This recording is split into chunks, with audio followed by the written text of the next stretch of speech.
አርጉለት ሼር አርጉለት እንዳይዘናጋ እንደ ሌሎች ቲክቶከሮች ኮሜዲያን አይደለም ሪንግ ውስጥ የሚጠብቀው በጣም ህይወቱን ሙሉ ስፖርት ላይ ያሳለፈ ጠንካራ ወንድ ነው ሪንግ ውስጥ የሚገጥመው። He better be ready። አብዛኞቻችሁ አውቃለሁ እሱ እንደሚያሸንፍ ምናምን እንደምትጠብቁ፣ ግን በጣም አዝናለሁ። ዱቄት ነው ማድረግላችሁ። ዱቄት ከሪንግ ውስጥ አጥንቱ ተሰብስቦ ነው የሚወጣው። I'm telling you።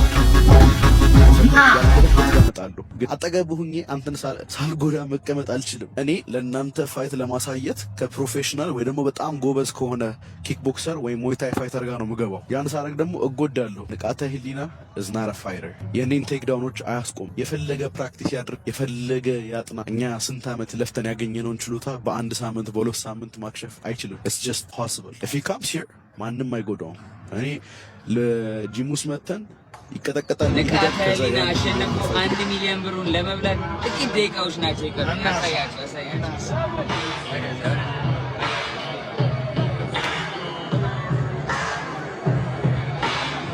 እንበለዋለን። ይመቻል።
ሰበር የተባለ መረጃ በዚህ ሰዓት ተሰምቷል። ኢትዮጵያውያን በጉጉት ሲጠብቁት የነበረው የኤምኤምኤ ፍልሚያ በጆኒ አሸናፊነት ተጠናቋል።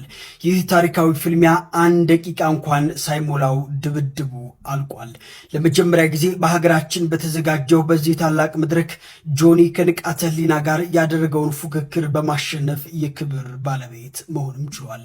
ይህ ድል ለጆኒ ታሪካዊ ክብርን ብቻ ሳይሆን ለአሸናፊው የተዘጋጀውን የ1 ሚሊዮን ብር የቦነስ ሽልማትም አስገኝቶለታል። ታዲያ እናንተስ ስለ ውድድሩ ምን ትላላችሁ? ሀሳባችሁን አጋሩኝ። በዚሁ አጋጣሚ እኔን ፎሎ ያላረጋችሁ ካላችሁ ፎሎ በማድረግ ሴት የጋምቤላ ክልል ባለስልጣን ናት አሉ። ለእኔ ሀገር መውደድ ናትዋሮ ብሎ መስፈን ሳይሆን ለጋምቤላ ልጃገረዶች ትምህርት ቤት መገንባት ነው የሚል ሀሳብ ሰጠች አሉ እና በጣም አማርኛውን አራቃውሙታለች።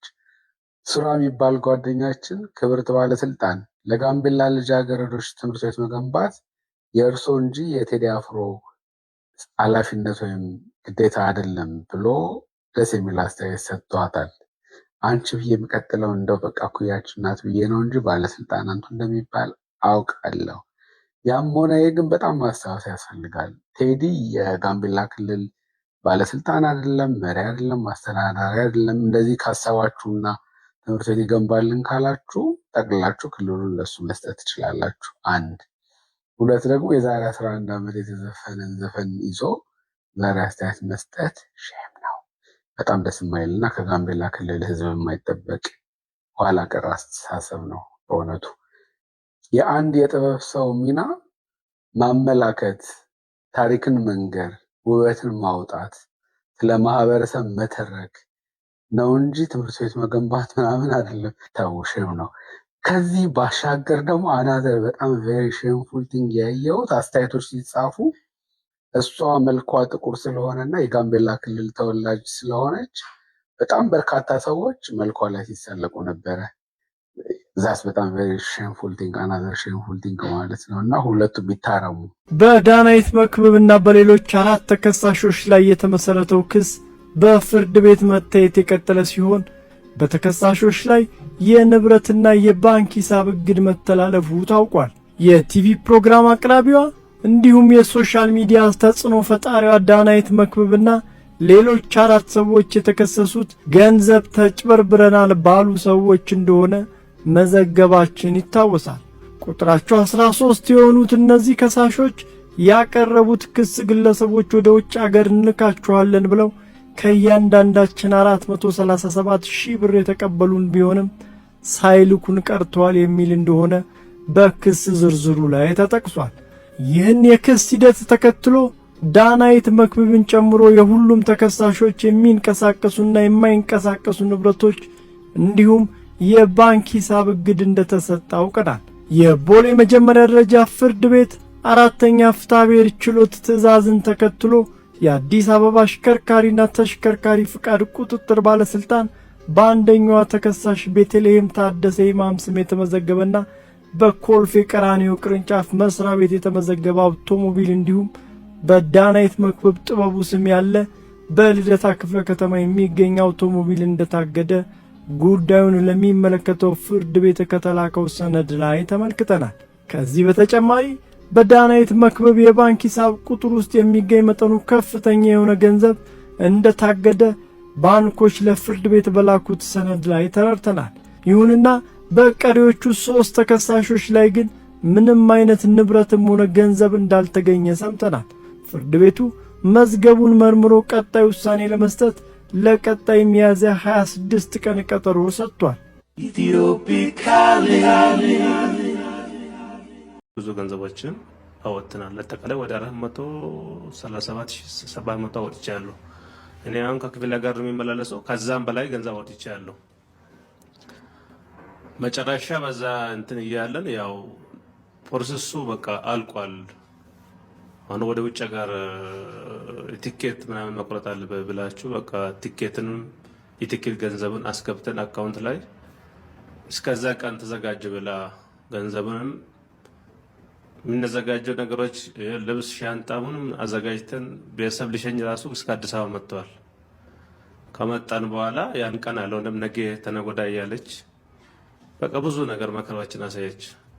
እስከዛም ገና ሌላ በደል ያው በፖሊስ ማባረር፣ የግል ጋርድ ጠብቃ ማፋን፣ ማስመታት። እኔ አሁን 2 ቀን እንደዚህ በቃ ሌላ ይገካል ነው አስተረፈኝ። ለ2 ሆኖ አፍኖ ነበረ። እንደዚያ ነገሮች በደሎች ደርሰዋል።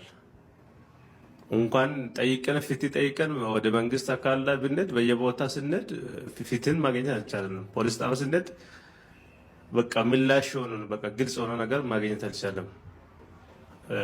የፌዴራል ፖሊስ ሄደናል። የተለያዩ ቦታዎችን ገብተን ግን ለእኛ ፊት የሆነ ነገሮችን አላገኘንም። አሁን ከኔ ጋር ከክፍለ ሀገር የመጡ ልጆች ብዙ ልጆች ናቸው። አሁን ራሳቸውን በቃ መምጣት ትራንስፖርት አወጡ መምጣት ራሱ አልቻሉም። ተስፋ ቆርጦ ቤት ሌሎቹ የተለያዩ ሱስ ውስጥ የገቡት ሰው መጥቶ የራሱን ያጠፉት አሉ። ከኛ ውስጥ በጣም ብዙ ልጆች ተበዳዮች ናቸው።